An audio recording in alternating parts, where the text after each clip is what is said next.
If you have an interest in horses and love learning more about horses, the horse industry, teaching, or even managing your own horse business, then you're in the right place. We would love you to join us on our mission, which is to improve the lives of horses around the world through the education of riders, handlers, and trainers. So get comfortable, listen in, and enjoy. We have Christoph Hess back again today on Horse Chats. But before we do that, I'd just like to remind you that today's chat's been brought to you by International Horse College. The vision of International Horse College is to have a world where people safely appreciate, respect and enjoy their horses, and the horses appreciate, respect and enjoy their people. Have a look now, internationalhorsecollege.com, registered training organisation 31352. Now, just getting back to Christoph, before I bring Christoph on, I think everyone in the horse world knows Christoph, but I know that there's some disciplines that are apart from classical and people who are just into horses. But if you'd like to go back and have a listen to the introduction that we did with Christoph, he basically, number 702, and Christoph says that he's been extremely lucky spending almost 40 years working for the German Equestrian Federation, combining his hobby and his workplace. Now, Christoph's retired now, which I think is not wonderful so much that he's retired, but wonderful that he's got all this extra time that he can talk to us and give us all of his valuable information that he's developed over many, many years as being an international trainer, judge, coach. Anyway, we'll introduce Christoph. How are you tonight, Christoph? Yeah, thank you very much. I'm very fine. And when I got up half an hour ago, because it's very, very early in Germany, we have frozen outside where I'm living. I'm living in Warndorf, which is capital of horses. It's in the northwest part of Germany, and it's just it's dark, really dark, and when frozen today first night, I think we had Celsius minus temperatures, 1 or 2 degrees minus. And when I looked to the news and I wanted to hear and to listen and to see who is the new American president, I couldn't find it. Only Mr. Trump said that he is a winner of the election, and we are very excited. Will it be Biden or will it still be Trump? So therefore, it's something that it's unbelievable for us that they need so much time to count all these votes as pieces. So therefore, it's very interesting for us. So that's a little bit the situation here in Germany. And now I'm glad that we are back to reality, to our horses, which is amazing. And therefore, I love it. To give some answers to the questions you will ask me. You talk about the cold weather. It reminds me of, the time that I did spend in the UK and Europe, and I appreciate the weather in Queensland. So up this morning with the horses, and it was, fresh and nice to work them. But then during the day, it's a bit hot, and it's nice to just come inside and in the cool. So it's a little bit different, the weather. Mm. Yeah, and we have just to say more problem which we have. We are now what you had in Melbourne for many, many weeks. We have now, I would say a light lockdown in Germany and in other parts of Europe as well because of the Corona pandemic. And and today we have, I think, in Germany, nearly 20,000, just 19,000 something new infections last day or yesterday. So that's it. And you had the same problem, 3-4 months ago or 2 months ago. And now, because of the hot weather, I think it will be much better in Australia, and especially in Queensland. So that's, I think, the big challenge which we have now, because now we get winter and now we get more problems into this direction as well.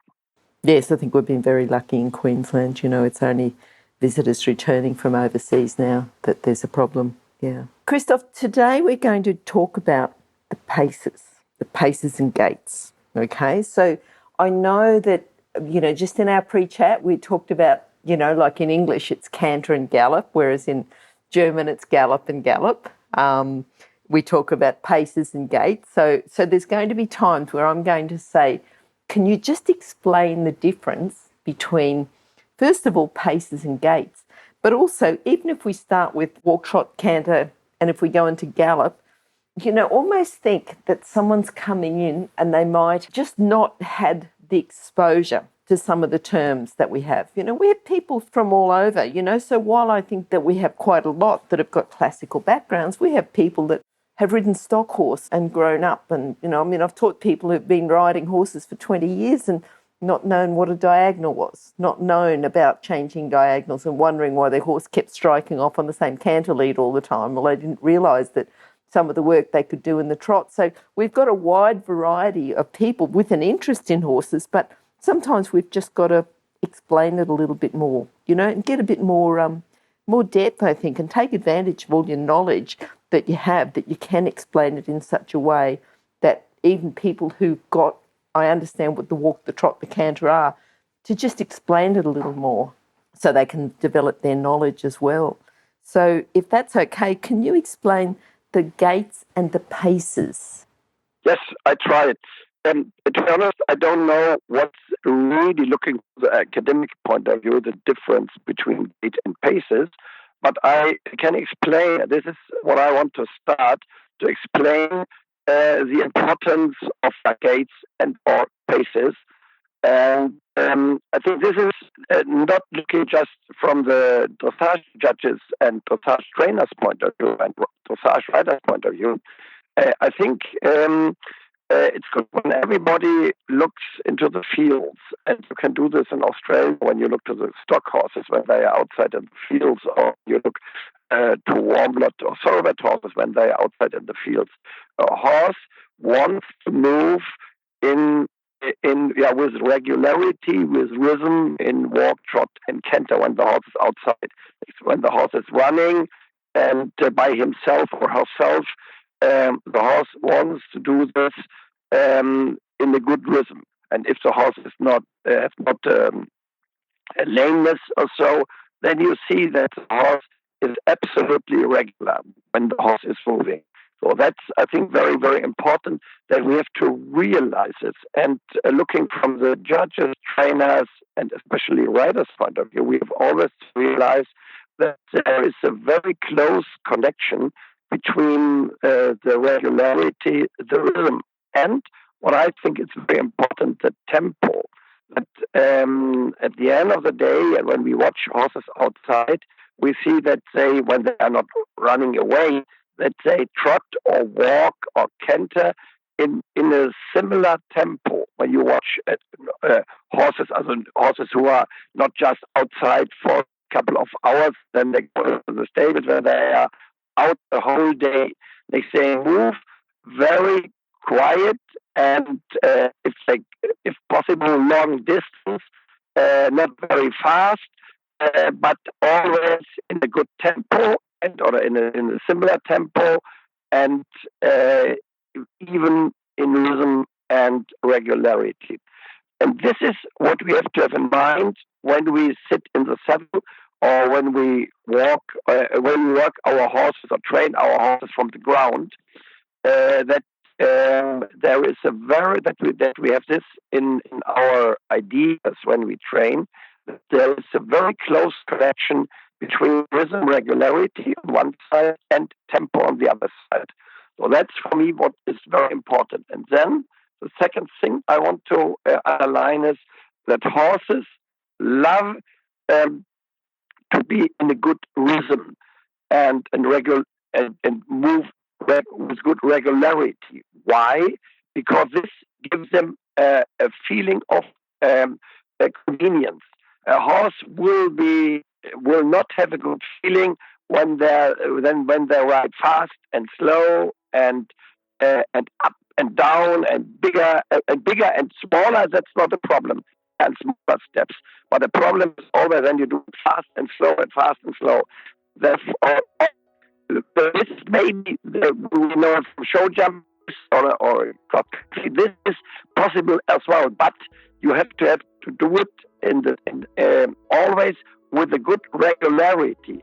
But if you don't give the horse a good feeling of regularity and rhythm, when you don't sit, as an example, proper into the horse's movements, then the horse gets an inconvenient feeling. Why? Because the horse always wants to come with the rider who is sitting in the saddle or without the saddle, that they are in balance. So therefore, the next word we have to have in mind when we talk about gaits, there is a balance between the horse and the rider. A rider who is not in balance is, for a horse, I would say, a little bit in the direction of cruel, because the horse is unable to find a good rhythm when the rider is always sitting to one side, or is always sitting against the horse's movement, or is always bringing his weight in an inconvenient way into the saddle against the horse's movement. This makes it very, very difficult for the horse to find a good rhythm, a good regularity. And this makes horses unhappy. So therefore, to get a happy horse, and a happy horse is at the end of the day a healthy horse. Happiness, and I said it in one of the podcasts earlier, happiness and to be healthy are very close connected. So therefore, we have to give the horse a good feeling when we are sitting in the saddle, and rhythm and regularity in the gaits and paces are, from my point of view, one of the keys. That's one of the most important key points which we have in mind when we school our horses and when we ride our horses. And this means all kind of horses, from stock horse, quarter horses, warm blood, thoroughbred horses, and so on, like cross horses, or cross breeding horses who are crossed between thoroughbred and warm blood, as an example, and all disciplines: short jumping, eventing, dressage, and carriage driving, endurance, and so on. I think that's what we have to have in mind when we school our horses, when we watch our horses, and when we watch the body language of the horse. The more with the rhythm, the regularity in the gaits, the more happy the horse is. When we watch the body language, then we see that the horse looks happy when we do it in a positive way. Yeah. I think any horse person is going to think about when their horse is happy, and yes, it is, that rhythm, the regularity. Now, the actual movement, is that going to change between walk, trot and canter? Is it, we keep putting these all together in the same, or will you differentiate a little bit between the walk, the trot and the canter? Well, first of all, I have to say it's the same in all three gaits. That's pacer. That's the red line. And maybe I can add one idea which is general important. Whenever we later on have to ride a special exercise, maybe shoulder in or leg healing or big circle or small circle, and so on, the highest goal is that we do it in a good rhythm with good regularity. So first of all, we have to have clear paces. And this is important in other disciplines as well. When you want to jump a fence, first of all, you need a good trot or a good canter, mainly canter. A good canter, which is a good canter for a jump with 1 meter or 1 meter 50.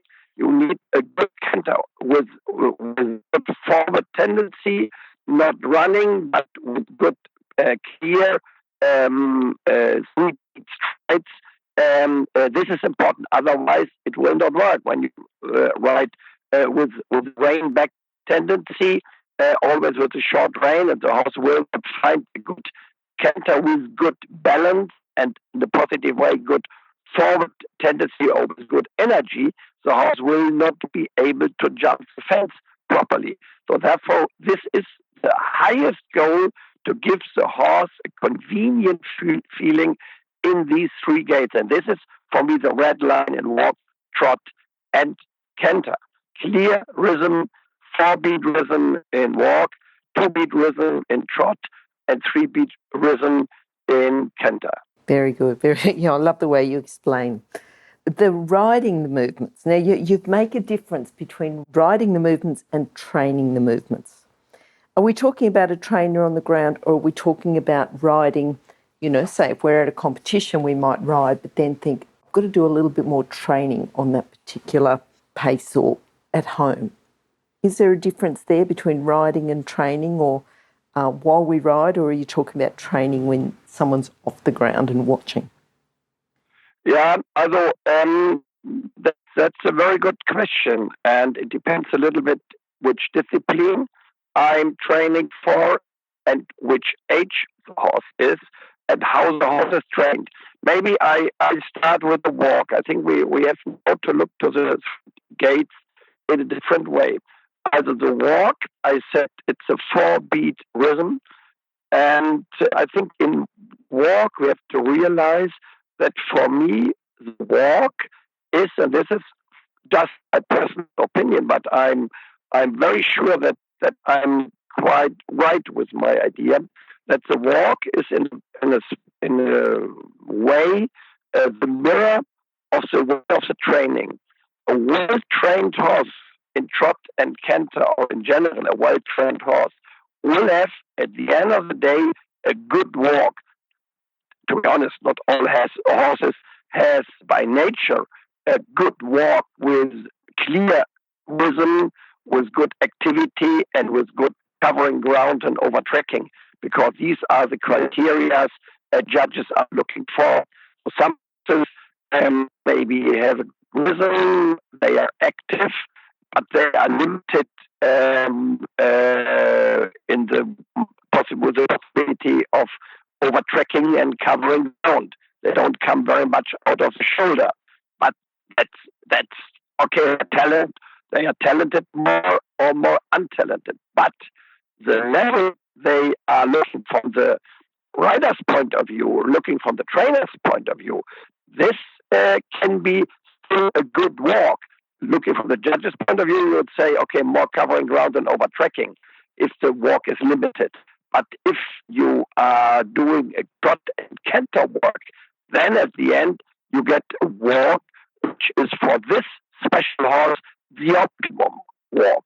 This to realize, and there's a difference between maybe judges who look what is the best walk, looking from the 10.0 possibility, and the trainer and the rider is looking from the possibility which a horse is able to produce. There's often, or not often, there's always a difference as we have to realize. And maybe I just did explain it for walk, and this is in a special way with nearly similar in trot and canter. And therefore, I just want to give a summary again. The walk is by experience the mirror of good training, canter and trot. And when you did this in a good way, then as a result, you will get a good walk. And in the walk, looking from the rider's point of view, you have to be very careful to ride with short reins at the beginning, because when the horse is not really balanced, when the horse is not trained enough, when the horse is not properly in front of the rider's driving aids, then the horse is unable to use the neck to balance the whole body, and the horse is not balanced, then you can get really problems. You can get the problem that the horse will be not in a clear 4-beat rhythm, and then you will get a lateral walk, which is into the direction of pass steps. This is a very big problem. So therefore, give the horse, and then you will get marked lower than a 5, and therefore give the horse a chance to use the neck to balance the whole body. This is for me in the walk very, very important.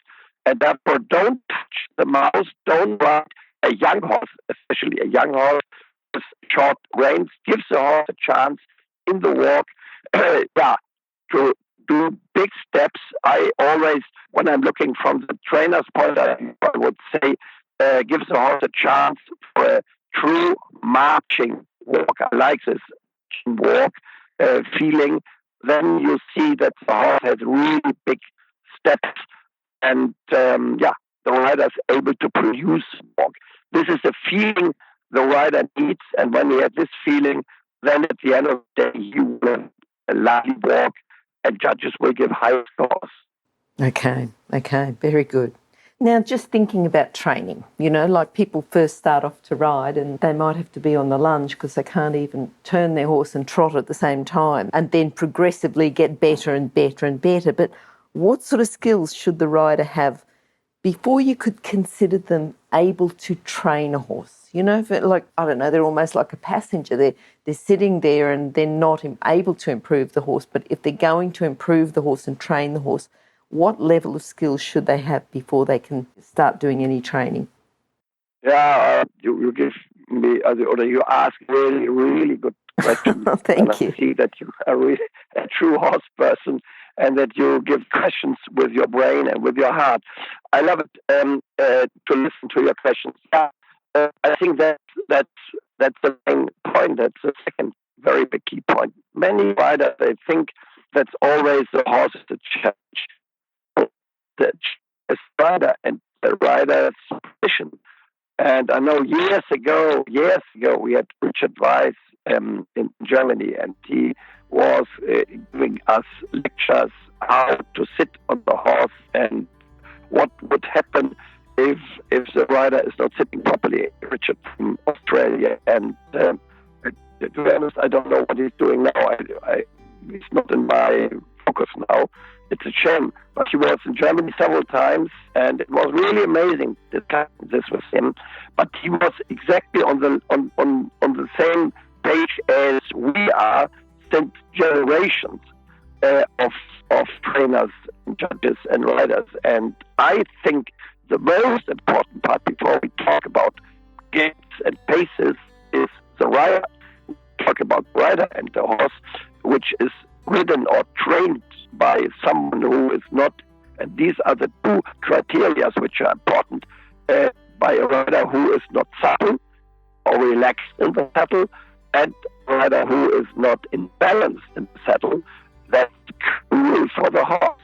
And the horse with the best gaits and paces is unable to show paces with a good quality when the horse is not supple and balanced in the saddle. So therefore, before a rider wants to develop paces and gaits, it's very, very important that he is in balance, or he or she is in balance himself or herself, and supple in the saddle. Otherwise, no chance.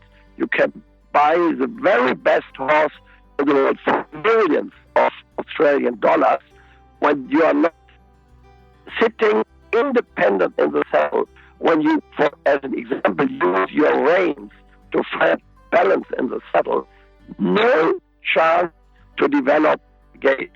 Then you will buy a horse for millions of Australian dollars, and when we both are coming a couple of days, not weeks, not years later, we don't think it's the same horse which was trained for maybe by a brilliant rider looking from the way he or she was riding the horse to a bad fit rider. No chance that the horse will stay at the level which the horse had before. So therefore, that's for me another very important idea. The better the rider is sitting in the saddle, the better his balance is and his relaxation and happiness is, the better or the easier he will develop the gaits. So therefore, there's a very close connection between the position of the rider in the saddle and the way how he or she is using the aids, and mainly the driving aids, and the way of moving and showing gaits and paces. Okay. Yep. Now, we'd sort of talked about the walk and the walk being a 4-beat gait. But going on, if we're going to train, say the halt, say we've got the rider who's ready to be able to train, or someone who is already there, but they want to refine their aids, and we're talking about the halt and the rein back. What sort of things do we need to know about the halt and the reinback? How do we ride these movements? How do we train the halt and the reinback? Before I give an answer, I want just to say a good international German judge always said to me, Christoph, as the horses are in the halt, they are moved. And this is a second thing. When I say walk is very much the mirror of a well-trained horse, I would say the way a horse is in the halt. Is the horse in balance or is the horse not in balance? Is the horse quiet and relaxed or is the horse not quiet and relaxed? When you look from this angle, this point of view, you will see, okay, therefore it's very important to watch the halt, and each that test, the dressage test, starts with the halt, and then the judges see, is the horse trained into the right direction, or is the horse not trained in the right direction? And to be honest, the horse and the halt is always the first impression, and as we know in life, there is not a second first impression. So therefore, it is very important to school your horse in the halt as well. And what's part of the halt? First, it is the transition to halt. Is this a smooth transition? Is this a transition with driving aids? Is this a transition without using the reins? Or is it something when the rider wants to stop the horse, it is using in a very intensive way the reins, which would be very bad. So therefore, I think, from my point of view, it's very, very important to realize that a good halt is like good riding. You have to ride the horse. It's not just stopping the horse with reins. No, you ride into the horse. It's more difficult exercises from canter, a little bit easier from trot, and then very easy from walk. Because from canter to halt, it is very difficult to do it in a smooth way. And I love it. And I judge thousands of eventing riders, very often from Australia as well, and pure dressage as well, coming from canter to halt. And especially when you have a pure thoroughbred horse coming into the arena and the horse trained for a 4 or a 5-star eventing competition, full of energy with a very, very good condition, come into the arena on center line, and that acts a smooth transition to halt. That is for me a really big challenge. And then you see very much first impression, very much how the harmony between a horse and the rider is. And is the rider really able to ride with driving aid the transition to halt, which is the key and the secret of a good halt at the end of the day. So therefore, it's for me very, very important to do this in a good way, horse-friendly way, smooth way. Otherwise, it will not work. Yeah. I love the way when you talk, Christoph, that you explain it so well, and the image is in my mind. Already the horses coming in and already at a top class competition because of just the way you explain it, about riding the horse forward and coming in canter down the centre line. Yeah. What about the reinback? Say we've got the halt, an established halt, and we're asking for reinback. We've talked about the forward driving. Yeah, exactly. It's a forward driving. I don't know whether the word reinback gives the rider the right feeling what to do. I think you have to, as a rider, you have to have the feeling, I am riding backwards, but with forward tendency. Maybe this sounds a little bit unreal, what I'm saying. Forward tendency, to ride with forward tendency backwards. It means that the horse has to be truly in front of the rider at his or at her driving aids. When you are not able to do this, then you can't ride a proper reinback. And reinback is a movement as trot, 2-beat rhythm, not 4-beat rhythm as we had in the walk. In trot, we have a 2-beat rhythm, And rein back is, you can say, trot backwards without a moment of suspension. In trot, we have a 2-beat rhythm with a moment of suspension, and rein back is 2-beat rhythm without a moment of suspension.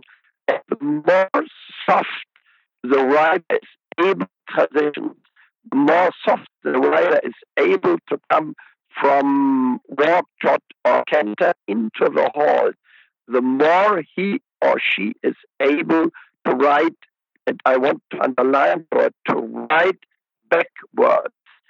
This is important, and when you school it, it is very important that you don't start with rein back too early. It's better you start a little bit later with your horse and have a very smooth, a well-trained horse in smooth transitions. The smoother the transitions, the easier it will be to ride backwards. And in the beginning, you need an assistant from the ground who helps a little bit, but in a very friendly way. And then you have the feeling, oh, my horse is not willing. And maybe I would add the word and able to move backwards under the saddle. Then maybe you would have to ask yourself, is my horse trained properly in a very smooth way so that I'm able, in a smooth, trained with transitions in a smooth way. That's what I wanted to say. Is it able to do, smooth transitions? And this is the key for good rein back, smooth transitions between all gaits and tempi or from medium canter to collected canter, and from canter to trot, and from trot to walk, and from trot to halt, and so on. These exercises, these these transitions have to be very, very smooth, not produced with the reins, with the rider's hands. And when they are smooth, then the rider is able, at the end of the day, in the beginning with an assistant, to train rein back, and you have to do it in a very nice, soft way. And then I think all horses, more or less all horses, will learn it. Some are doing it better, some are doing it not so very well. So the end of that career as a ridden horse. But I think all horses, more or less all horses, are able to learn rein back. Okay. Now, say we've got a horse that, it's already an established horse, but it comes into the halt or starts the rein back off with his head, wants to put his head down almost between his knees and run backwards, or throw his head up in the air and run backwards, or go crooked, or what do we do? Where have we missed here in their training? We've obviously missed something before we start the rein back, or have we started the rein back too early? What should we have established, or what skills should we have done, or the horse has to know before we start rein back? If we've got these problems within the rein back, what do we do? How can we correct them? Yeah, I think that's another very good question, and I can give, first of all, a general answer. I think when you have problems like this in rein back, then you have to realize that when you want to correct these kind of challenges or problems, in the beginning you shouldn't correct it in rein back itself. You should correct it looking from the basics point of view. You have to make the basics better. And this is what I tried to explain when I had given the answer a question before, that the better the transitions are between canter and trot and walk and so on, the better these kind of transitions are, the more easy it is to ride a smooth, correct, straight, obedient rein back. And when you have problems, as you have asked, then it's, from my point of view, not useful now to ride 100 times rein back. No, you have to ride 100 times smooth transitions before you ask again for rein back. And then we have smaller mistakes, which is the horse is not crooked but willing to go backwards. And on the other side, you asked, there are really major problems or major challenges. And these major challenges are very much difficult, or are very more difficult to correct.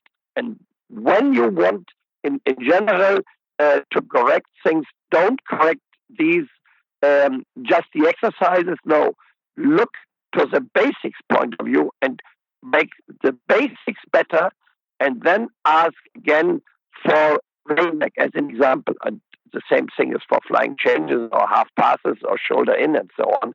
When there are basic problems, first bring the basics under control and then ask again for the movement and in this situation for Reinback.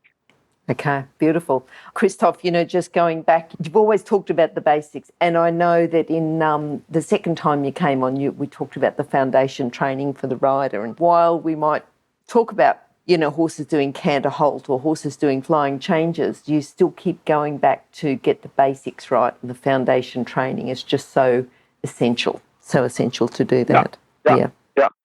And this is essential, looking from the rider's point of view and looking from the horse's point of view as well. Also, from both points of view. Always back to roots, and then you can ask for special exercises. Yeah. So say we've got the Halt, the Reinback, and, we've got this very good walk. We've got a very good walk because we've trained the trot and the canter. And we're thinking about pirouettes, if I just sort of group those together. Just walk pirouettes. Can you talk to us a little bit about what we need to see in the walk pirouette, how we ride them, train it? Yeah, just the walk pirouette, not the canter pirouette at this stage. No, I think walk pirouette is from my point of view, the biggest challenge for the rider on this level. When you have this medium level, and you have to ask in tests for walk pirouettes, then you know that it's more a rider's exercise than a horse's exercise. Okay, the horse has to do it, but the rider has to be able to use his or her aids in a very smooth, soft, and way with a very, very good feeling, because he has or she has to give all aids in a very short moment with a very, very high level of sensitivity. That's for me very, very important. And riders who are very well trained, looking from the suppleness point of view, relaxation's point of view, balance's point of view, they are the riders who are able to ride the pirouettes which are possible. So what is important? First of all, looking from the paces and gaits point of view, you need a clear 4-beat rhythm. And before the rider starts the pirouette, he has or she has to give the horse the walk with a good collection. And that's quite important, or that's very important, that this is asked in a clear rhythm, and important is maintaining the rhythm and the tempo. You need in the collected walk enough activity. It's not a slow motion version of walk. No, it's an active walk in the clear 4-beat rhythm. That's necessary. And then he or she has to start the movement a little bit with shoulder in front or shoulder in tendency, so that the horse is straight and that the horse starts with the forehand to turn around the hind legs. The hind legs have to be active, and the judges are looking very carefully, is the horse in a clear, clean 4-beat rhythm, as the rhythm was clear and clean before this exercise and after this exercise. That's very important. And then, okay, the smaller it is, the better.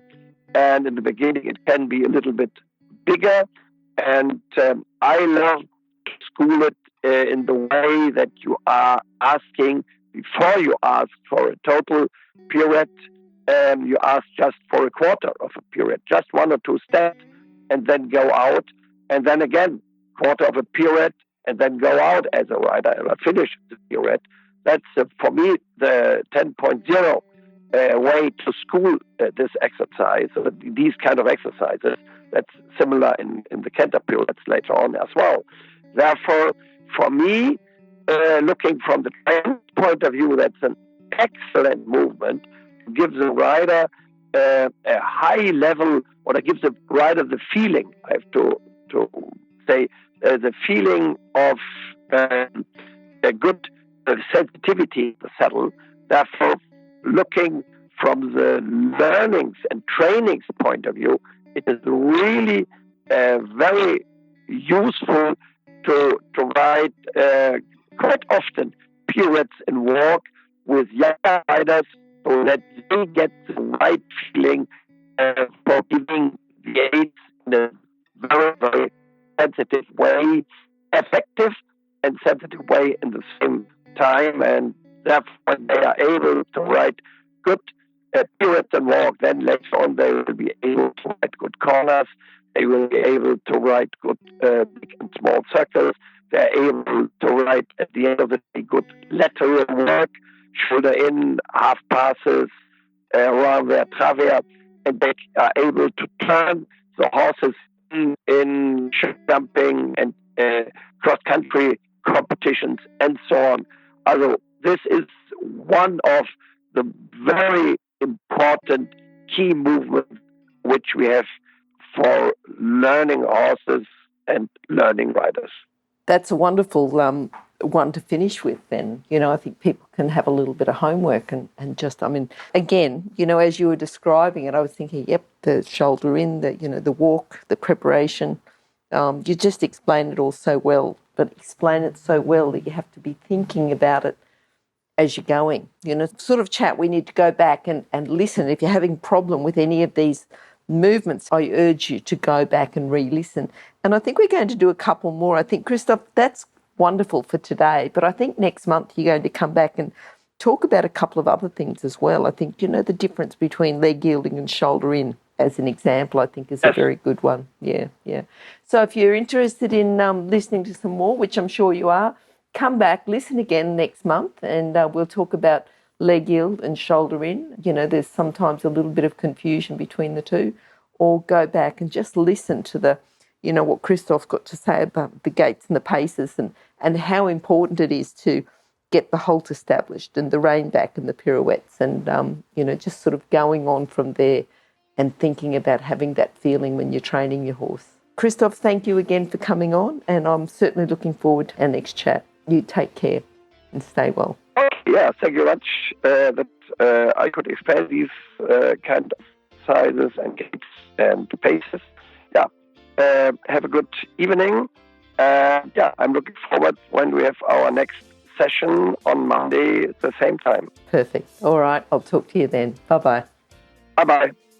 If you've enjoyed this chat, then please comment, rate and subscribe.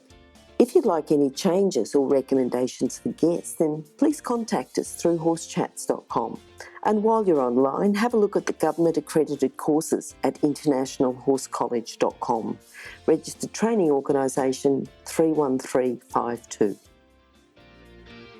Remember that our comments and instructions are general in nature and do not take into consideration your individual horses or your individual ability and circumstances. If you enjoyed this podcast, then please leave your comment below.